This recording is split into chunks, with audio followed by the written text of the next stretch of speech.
এই কবিপক্ষে আমার দ্বিতীয় তথা শেষ নিবেদন রবি কবির শ্যামলী কাব্যগ্রন্থের অন্তর্গত কবিতা হঠাৎ দেখা।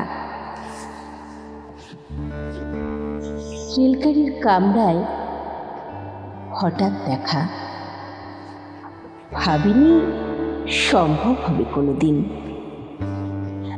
আগে ওকে বারবার দেখেছি লাল রঙের শাড়িতে ডালিম ফুলের মতো রাঙা, আজ পরেছে কালো রেশমের কাপড়, আঁচল তুলেছে মাথায়, দোলন চাপার মতো চিকন গৌর মুখখানি ঘিরে মনে হলো কালো রঙে একটা গভীর দূরত্ব ঘনিয়ে নিয়েছে নিজের চারদিকে। সে দূরত্ব সর্ষে ক্ষেতের শেষ সীমানায় শালবনের নীলাঞ্জনে থমকে গেল আমার সমস্ত মনটা। চেনা লোককে দেখলাম অচেনার গাম্ভীর্যে। হঠাৎ খবরের কাগজ ফেলে দিয়ে আমাকে করলে নমস্কার। সমাজবিধির পথ গেল খুলে, আলাপ করলাম শুরু। কেমন আছো, কেমন চলছে সংসার ইত্যাদি।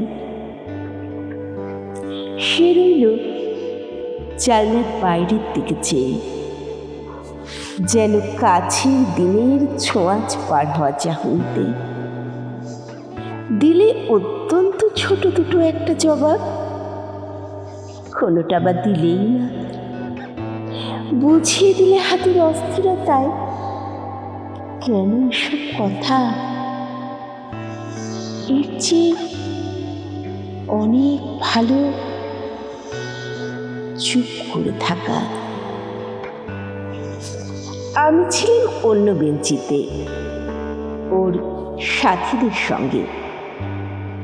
এক সময়ে আঙুল নেড়ে জানালে কাছে আসতে, মনে হলো কম সাহস নয়।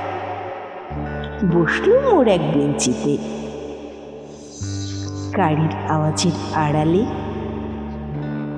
বললেন মৃদুস্বরে, কিছু মনে করো না, সময় কোথা,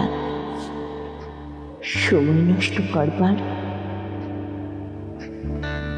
আমাকে নামতে হবে পরে স্টেশনে। দূরে যাবে তুমি, দেখা হবে না আর কোনো দিনই। তাই যে প্রশ্নটার জবাব এত কাল থেমে আছে, শুনবো তোমার মুখে। সত্য করে বলবে তো? আমি বললাম বলবো। বাইরের আকাশের দিকে তাকিয়েই শুধুলো, আমাদের গেছে যেদিন একেবারেই কি গেছে, কিছুই কি নেই বাকি। একটু রইলেন চুপ করে, তারপর বললেন, রাতের সব তারাই আছে দিনের আলোর গভীরে। খটকা লাগলো, কি জানি বানিয়ে বললেন নাকি। ও বললে, থাক এখন যাও ওদিকে। সবাই নেমে গেল পরের স্টেশনে। আমি চললাম একা।